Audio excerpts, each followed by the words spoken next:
अस्सलामु अलैकुम वरहमतुल्लाहि वबरकातुह।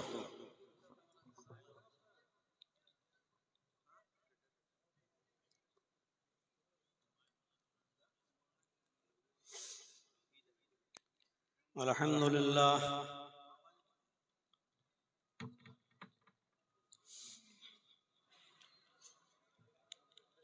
अल्हम्दुलिल्लाहि नहमदुहु व नस्तईनुहु व नस्तगफिरुह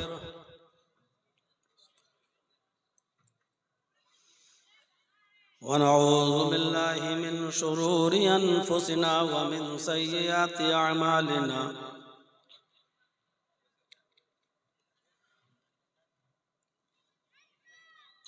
मन यहदिहिल्लाहु फला मुज़िल्ल लहु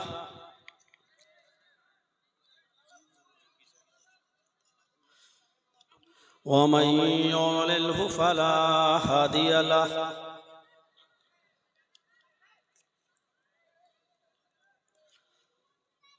व अशहदु अल्ला इलाहा इल्लल्लाहु वहदहु ला शरीक लहु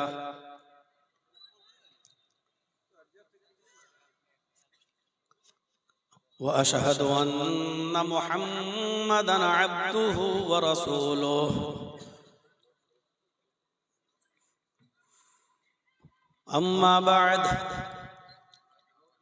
फ़इन्न खैरल हदीस किताबुल्लाह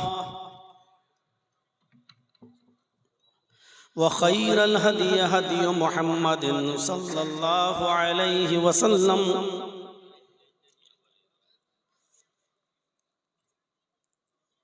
व शर्रुल उमूरि मुहदसातुहा व कुल्लु मुहदसतिन बिदअह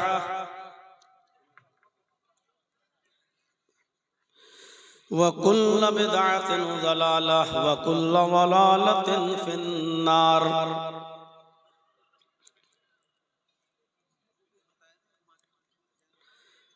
अऊज़ु बिल्लाहि मिनश शैतानिर रजीम। बिस्मिल्लाहिर रहमानिर रहीम।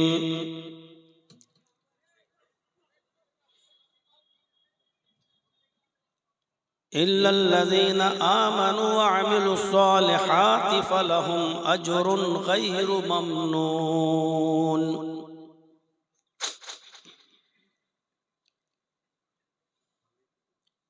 वअन अबी हुरैरह रज़ियल्लाहु तआला अन्हु अनिन नबी सल्लल्लाहु अलैहि वसल्लम क़ाल अल ईमानु बिज़ुन व सबऊन शुअबह फ़अफ़ज़लुहा क़ौलु ला इलाहा इल्लल्लाह व अदनाहा इमाततुल अज़ा अनित तरीक़ वल हयाउ शुअबतुम मिनल ईमान। रब्बि इश्रह ली सदरी व यस्सिर ली अमरी वहलुल उक़दतम मिन लिसानी यफ़क़हू क़ौली।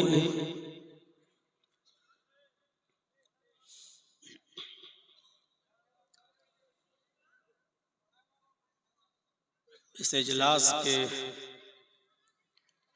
सदर मुहतरम और स्टेज पर बैठे हुए हमारे मुअक्कर उलमाए किराम बिलखुसूस मुंबई की मसाफत से तय करते हुए आपकी सरजमीन पर तशरीफ़ लाए फ़ज़ीलतुश शेख इनायतुल्लाह अल मदनी हफ़िज़हुल्लाह और उनके साथ रफ़ीक़ सफ़र जनाब मौलाना मुस्लिहुद्दीन साहब अल फैज़ी हफ़िज़हुल्लाह, जलसा कमेटी के अराकीन और मेंबरान और इसी तरीक़े से मदरसा के अराकीन और मेंबरान और ज़िम्मेदारान और नीमा ललमटिया डिस्ट्रिक्ट गुड्डा और उसके अतराफ़ व अकनाफ़ से तशरीफ़ लाए हुए मुअज़्ज़ज़ सामिईन हज़रात, पर्दा नशीन इस्लामी ख़वातीन, प्यारी माँ और बहनों, कौम व मिल्लत के लायक़ वर नौजवानों और अज़ीज़ बच्चों, रात के तकरीबन 1:45 बजे तक आपने बहुत ही दिल जमाई के साथ और बहुत ही सब्र व सुकून के साथ आपने मुख्तलिफ उलमा को उनके मुख्तलिफ अनावीन पर गुफ्तगू करते हुए सुना है। और पेशरू खतीब फ़ज़ीलत शेख इनायतुल्लाह अल-मदनी हफ़िज़हुल्लाह, जिनको अभी आप सुन रहे थे, जिन्होंने तौहीद के मौजू पर बहुत ही खूबसूरत और बहुत ही हसीन तकरीर आपके सामने रखी है। तौहीद असास है, रूह है, जान है हमारे मज़हब की, इस्लाम की। हम जिस मज़हब के पैरोकार हैं, जिस मज़हब को हम मानते हैं और जिसको हम अपने सीने से लगाए फिरते हैं, वो एक बॉडी है और उसकी रूह यही तौहीद है। अगर तौहीद को इस्लाम के अंदर से निकाल लिया जाए तो फिर डेड बॉडी रह जाती है। और हम अच्छी तरीके से जानते हैं कि डेड बॉडी की कोई कदर नहीं होती है। खुद हम और आप मुशाहिदा करते हैं और देखते हैं कि हम किसी की भी इज्जत और तौक़ीर सिर्फ उस वक्त तक करते हैं जब तक कि उसके अंदर रूह है, उसके अंदर जान है। और जैसे ही वो रूह उसके अंदर से निकली, हम देखते हैं फिर ज़्यादा देर उसको हम नहीं रखते, बल्कि खुद हमारे वालिदैन, हमारे आबा व अजदाद, हमारे बच्चे, हमारी बीवी, जब किसी का इंतकाल होता है तो हम उस बॉडी को भी ज़्यादा देर अपने घर पे नहीं रखते, बल्कि 5-6 घंटे के बाद हम उसको ज़मीन के सुपुर्द कर देते हैं, कब्रिस्तान के हवाले कर देते हैं। क्योंकि जब रूह निकल गई तो डेड बॉडी की अब कोई हैसियत नहीं रही। तो हमारी ज़िंदगी से अगर तौहीद निकल जाए, हमारे इस्लाम से अगर तौहीद निकल जाए, तो समझ लीजिएगा कि फिर कोई चीज़ बाकी नहीं रही। और जो इस्लाम बिना तौहीद के जिसको हम मान रहे हैं और जिस पर अमल कर रहे हैं, वो इस्लाम है ही नहीं, वो डेड बॉडी है। जैसे डेड बॉडी की कदर नहीं की जाती, ऐसी अल्लाह रब्बुल आलमीन भी उस इस्लाम की कोई कदर नहीं करता है। अल्लाह की नज़र में उस इस्लाम की कोई हैसियत बाकी नहीं रहती है जिस इस्लाम के अंदर तौहीद न हो। बड़ी खूबसूरत तकरीर आपने समाअत फरमाई। अल्लाह तबारक व तआला से दुआ है कि इलाहुल आलमीन हमारे और आपके दिलों में तौहीद कूट कूट के भर दे, हमें जब तक जिंदा रखे तौहीद पर कायम रखे, और जब हमारा खात्मा हो तो ईमान पर हमारा खात्मा फरमाए। मेरे प्यारे साथियों, मैंने खुतबा मसनूना के बाद कुरान की जिस आयत की तिलावत की है, उस आयत के अंदर अल्लाह तबारक व तआला ने 2 चीज़ों का जिक्र किया है और फरमाया कि इल्लल्लज़ीना आमनू व अमिलुस्सालिहाति फलहुम अज्रुन गैरु ममनून। जो लोग ईमान लाए और जिन्होंने अमले सालेह की, जो ईमान लाए और जिन्होंने अमले सालेह किए, उनके लिए ऐसा अज्र है अल्लाह तबारक व तआला के यहाँ जो कभी खत्म नहीं होगा। फलहुम अज्रुन गैरु ममनून, उनके लिए ऐसा अज्र है जो कभी खत्म नहीं होगा। ईमान की और अमले स्वालेह की एक अहमियत और हैसियत को बताया है अल्लाह तबारक व तआला ने कि जिनके अंदर ईमान है और अमले स्वालेह है, तो इनके लिए अल्लाह तबारक व तआला के पास ऐसा अज्र है जो कभी खत्म नहीं होगा।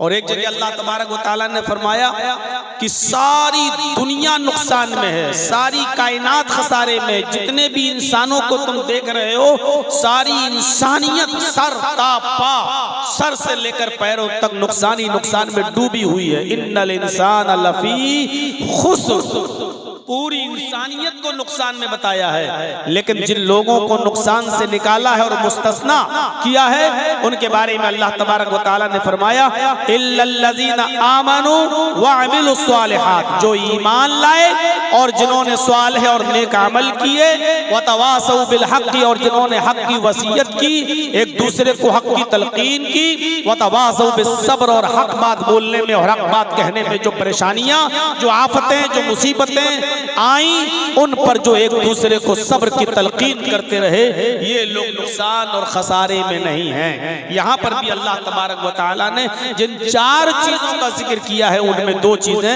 ईमान और अमल सालिह भी बताई है कि इल्लल्लज़ीना आमनू व अमिलुस सालिहात, जो ईमान लाए और जिन्होंने अमल सालिह किए, ये लोग नुकसान उठाने वालों में से नहीं है, खसारा उठाने वालों में से नहीं है। इन 2 चीजों को हमें और आपको समझना है। अल्लाह ने ईमान भी कहा है और अमल सालिह भी कहा है, ये दोनों चीजें लाजिम व मलजूम हैं। हमारे पास अगर ईमान है और अमल सालिह नहीं है तो बेकार हमारी जिंदगी, और अगर हमारे पास अमल है, अमल सालिह है, लेकिन ईमान नहीं तो बेकार। कितने काफिर, कितने मुशरिक, कितने दहरिये, कितने अधर्मी और पापी लोग ऐसे आपको मिलेंगे, कितने काफिर और मुशरिक ऐसे मिलेंगे जो बड़े अच्छे अच्छे काम करते हैं, हम उनके कामों को देखकर दंग रह जाएंगे, लेकिन उनको कोई सवाब नहीं मिलेगा, कोई फायदा नहीं है उनका अच्छे काम करने का, इसलिए कि उनके पास ईमान नहीं है। जाइए और देख के आइए, बॉम्बे के अंदर टाटा हॉस्पिटल में सफर करिए, मुशाहिदा करिए। आप भी बहुत से मरीजों को लेके जाते होंगे टाटा हॉस्पिटल, कैंसर के इलाज के लिए बड़ा फेमस और मशहूर हॉस्पिटल है, और वहां जाने के बाद आप देखेंगे कि कितनी संस्थाएं, कितनी तंजीमें ऐसी आपको मिलेंगी, जो तंजीमें, जो संस्थाएं इलाज कर रही हैं, करवा रही हैं, गरीबों की मदद कर रही हैं, पैसा बांट रही हैं, फलों से भरा हुआ ट्रक, फलों से भरा हुआ ट्रक लाते हैं और वो ट्रक गरीबों में और बीमारों में तकसीम किया जाता है, ट्रक पर भरकर खाना लाया जाता है, और वो बिला किसी भेदभाव के, कौन हिंदू है, कौन मुस्लिम है, कौन सिख है, कौन ईसाई है, सबकी मदद की जाती है और सबको खाना खिलाया जाता है। जब मेरा फूफाजाद भाई बीमार था और मैं उसको लेकर जब टाटा मेमोरियल में, जब टाटा हॉस्पिटल में उसका इलाज करा रहा था, 11 साल तक मैंने उसका इलाज कराया। उस वक्त मैंने देखा अपनी आंखों से कितनी संस्थाएं ऐसी थी जो पूछती थी कि आपके भाई के इलाज में डॉक्टरों ने कितना खर्चा बताया है, उसका एस्टीमेट मुझे दीजिए, मैं अपनी संस्था से पास करा के लाता हूं, आपको उसका चेक दे देता हूं, जिंदगी भर की दवाएं मुफ्त मिलेंगी, जिंदगी भर का इलाज मुफ्त मिलेगा। मेरे भाइयों, क्या आप इसको कम बड़ा काम समझते हैं?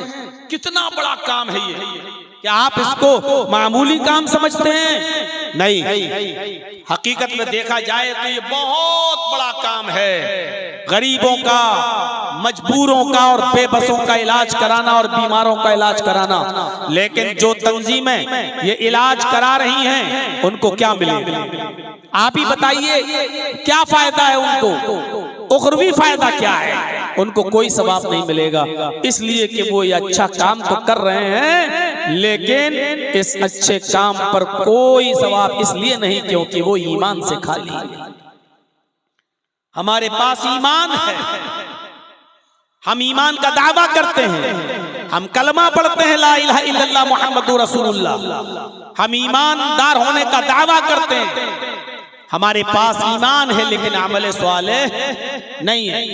आज कोई एक नेकी मुझे ऐसी बता दीजिए जो नेकी हम करते हो और उस नेकी के अंदर इखलास दिखाई दे रहा हो। कोई एक नेकी का काम हमें ऐसा दिखा दीजिए जो आज हम कर रहे हैं और उस काम के अंदर इखलास मौजूद हो। आज हम जुमे के दिन मस्जिद में नमाज पढ़ने आ रहे हैं तो ये सोच कर आ रहे हैं कि गांव वाले या मोहल्ले वाले ये न कहें कि देखो वो कितना बड़ा कमीना इंसान है, जुमे तक की नमाज नहीं पढ़ता।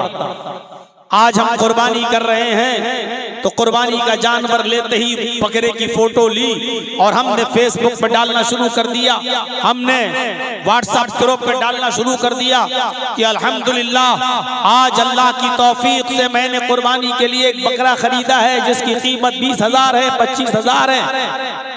मेरे भाइयों, जब आपने खरीदा था तो क्या जरूरत थी उस बकरे की नुमाइश करने की, क्या जरूरत थी उस कुर्बानी के जानवर की कीमत को बताने की।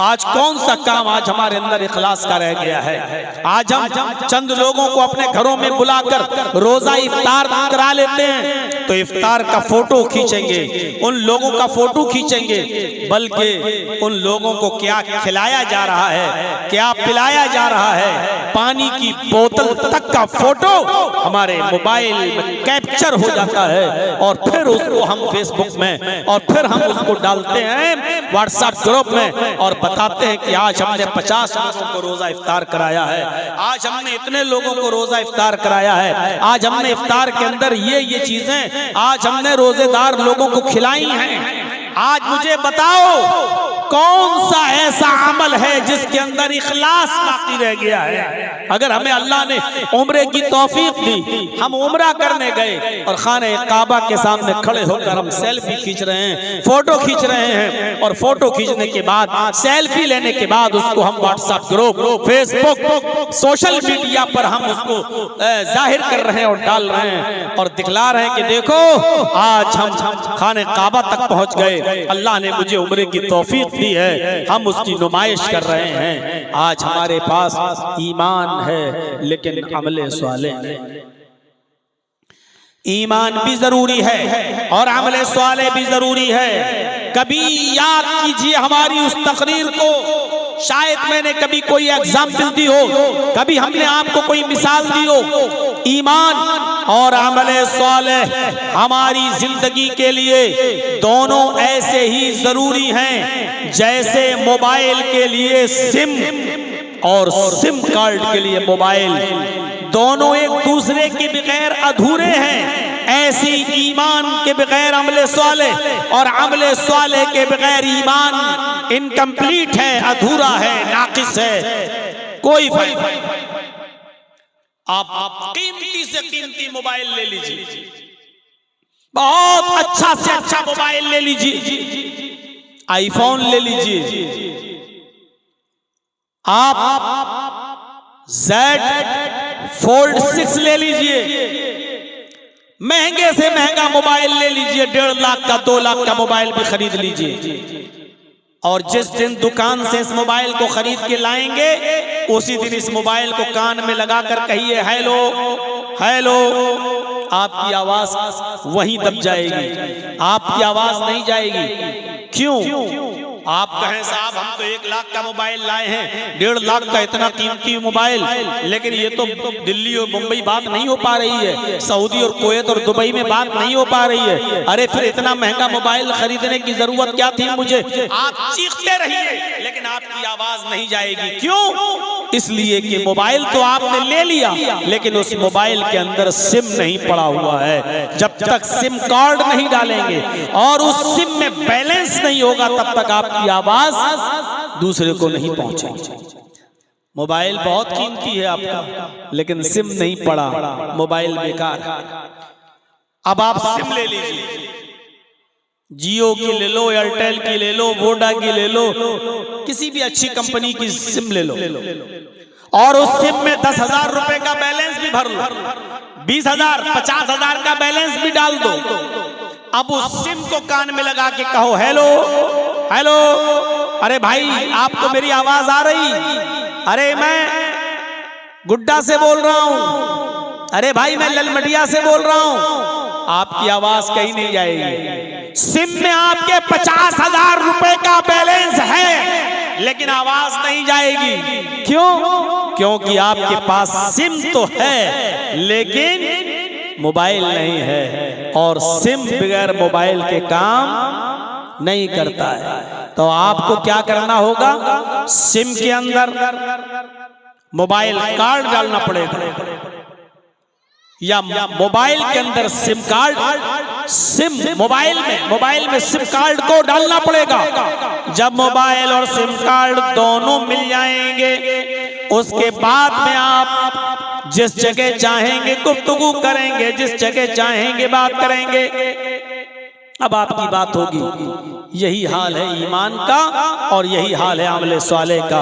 आपके पास ईमान है, अमले स्वाले नहीं, तो ये ईमान किसी काम का नहीं। आपके पास अमले स्वाले है लेकिन ईमान नहीं, ऐसा अमले स्वाले भी किसी काम का नहीं। इसलिए फरमाया इल्लल्लज़ीना आमनू वअमिलुस्सालिहाति फलहुम अज्रुन गैरु ममनून।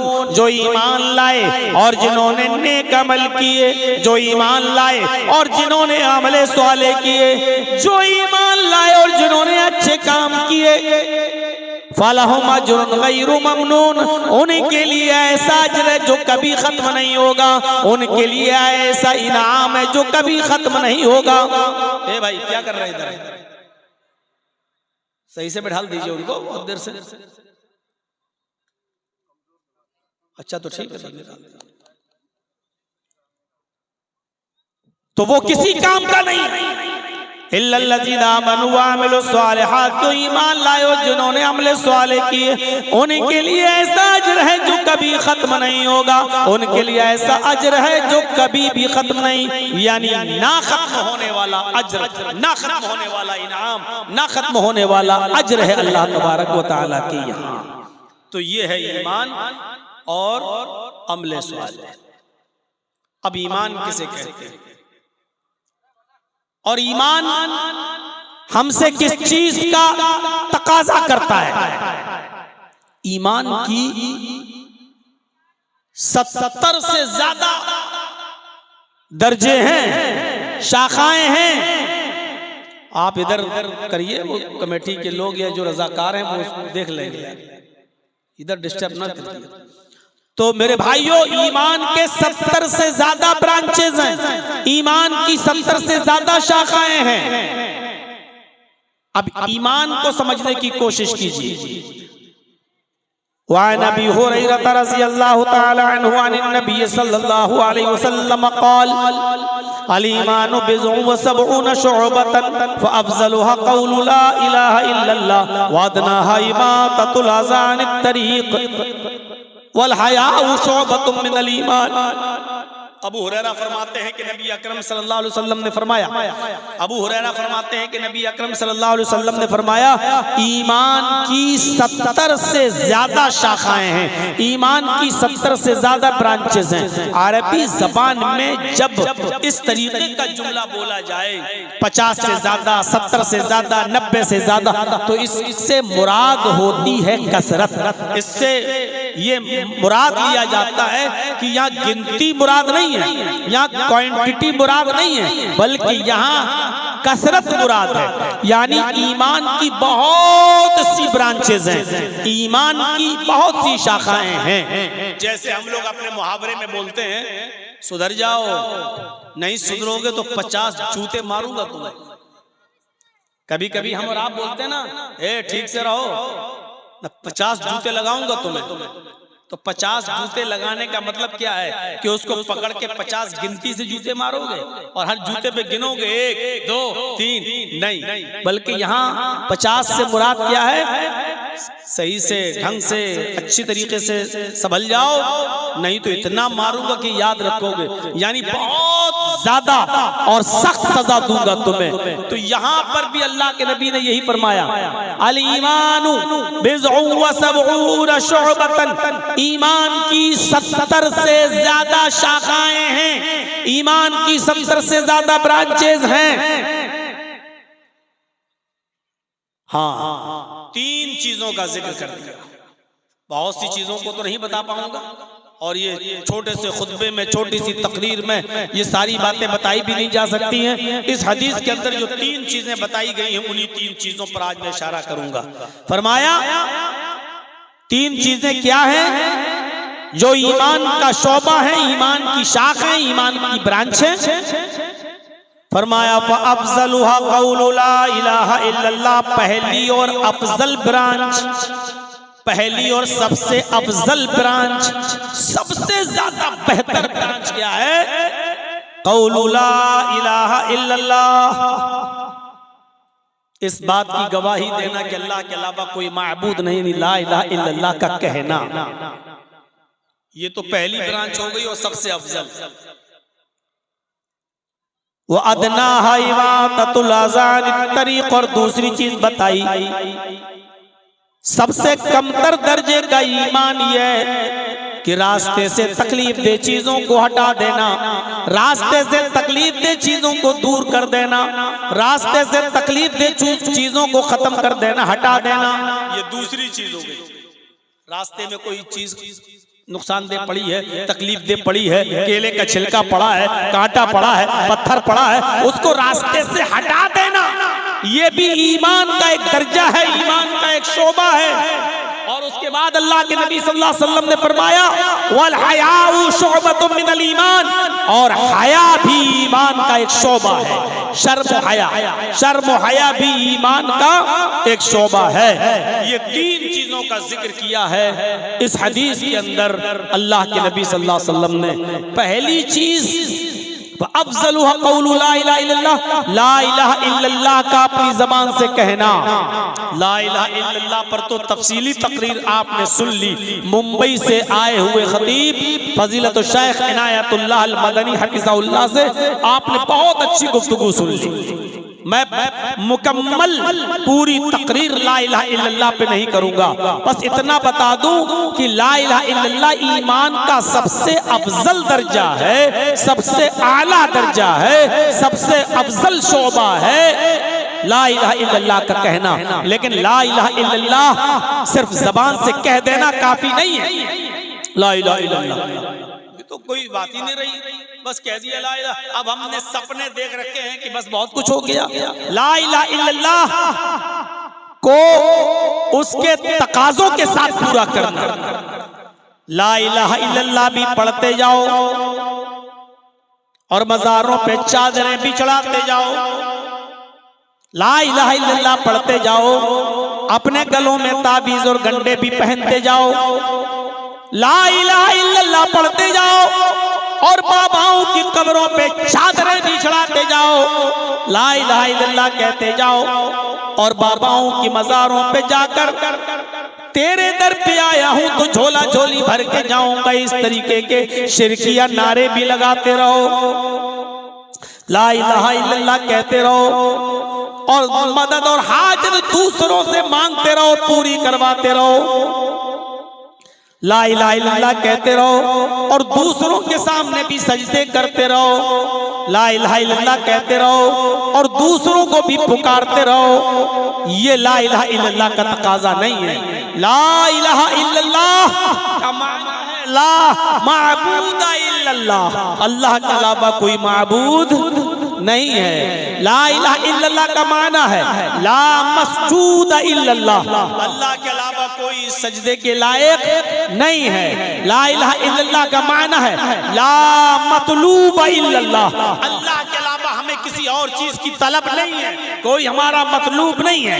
ला इलाहा इल्लल्लाह का माना है ला इलाहा इल्लल्लाह ला मकसूद इल्लल्लाह, अल्लाह के अलावा हमारा कोई और मकसद नहीं है, बस हम चाहते हैं कि अल्लाह की वहदानियत और तौहीद मिल जाए। ये है ला इलाहा इल्लल्लाह का माना। और ला इलाहा इल्लल्लाह का माना है ला इलाहा इल्लल्लाह का माना अल्लाह के अलावा हमारा किसी और के ऊपर कोई तवक्कुल और भरोसा नहीं है। क्या ला इलाहा इल्लल्लाह के इन तकाज़ों को हम पूरा करते हैं? एक आदमी जिंदगी भर बुरे काम करता है, जिंदगी भर काफिर रहता है, जिंदगी भर कुफ्र और शिर्क करता है, लेकिन मरने से एक दिन पहले, 2 दिन पहले अल्लाह उसको तौफीक दे देता है और वो आदमी एक कलमा पढ़ देता है, अशहदु अल्ला इलाहा इल्लल्लाह, और मर गया। 70 साल तक उसने कुफ्र किया, 70 साल तक उसने शिर्क किया, 70 साल तक उसने गुनाह किए और मरने से पहले अल्लाह ने उसको तौफीक दे दी और उसने कलमा पढ़ लिया अशहदु अल्ला इलाहा इल्लल्लाह, और उसके बाद वो मर गया। जन्नत का मुस्तहिक हो गया। यानी जिंदगी भर गुनाह किए, जिंदगी भर कुफ्र और शिर्क पे रहा और ये कलमा पढ़ लिया तो जन्नती हो गया। अगर ये कलमा नसीब ना होता, ये कलमा ना पढ़ता, इस कलमे की तौफीक उसको ना मिलती और बगैर कलमा पढ़े हुए मर जाता तो कहां जाता? जहन्नम में। ये कलमा पढ़ लिया तो कहां चला गया?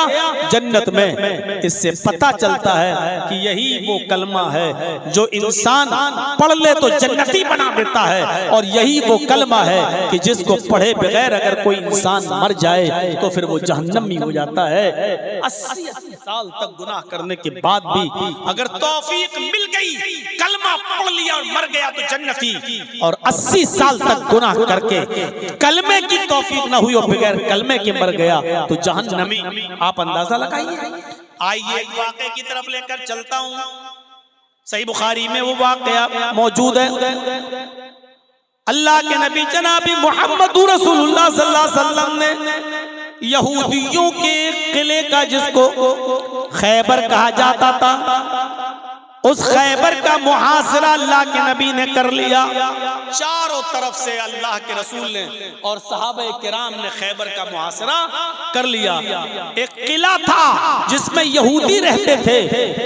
नबी अकरम ने और आपके सहाबा ने उस खैबर का मुहासरा कर लिया। अब जो लोग अंदर हैं वो अंदर रहेंगे, जो बाहर हैं वो अंदर नहीं जा सकेंगे। चारों तरफ से घेर लिया। खैबर का एक चरवाहा जिसका नाम असवद था, वो बकरियां चराने के लिए गया हुआ था। वो खैबर के लोगों की, यहूदियों की बकरियों को जंगल में बकरियां चराने जाया करता था। सुबह जाता था और शाम को आया करता था। वो अपने अपने बकरियों के मालिक से बकरियां चराने की कीमत लेता था, मजदूरी लेता था, मजदूरी लिया करता था, उजरत पे काम करता था। जब वो बकरियां चरा के आया तो क्या देखता है? खैबर का मुहासरा हो चुका है। पता लगाया तो पता चला मोहम्मद और उसके साथियों ने खैबर का मुहासरा कर लिया है। ये आया और सहाबा से कहने लगा कि आपके नबी कहाँ हैं? मोहम्मदुर रसूलुल्लाह कहाँ हैं? मुझे उनसे मिलना है, मुझे उनसे मुलाकात करना है। बताया मोहम्मदुर रसूलुल्लाह वो हैं, वो खेमा लगा हुआ है, पर्दा पड़ा हुआ है, जाइए उस पर्दे को हटा कर देखिए, मोहम्मदुर रसूलुल्लाह सल्लल्लाहु अलैहि वसल्लम तुम्हें नजर आएंगे।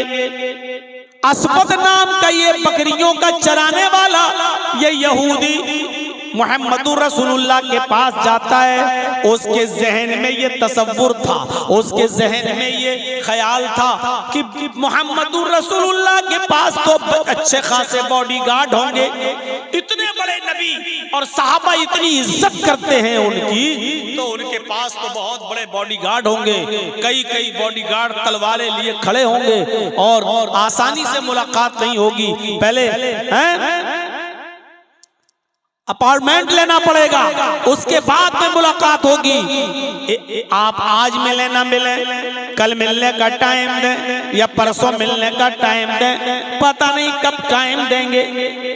उसके जहन में ये तसव्वुर था कि पता नहीं मुझे मिलने का टाइम कब मिलेगा।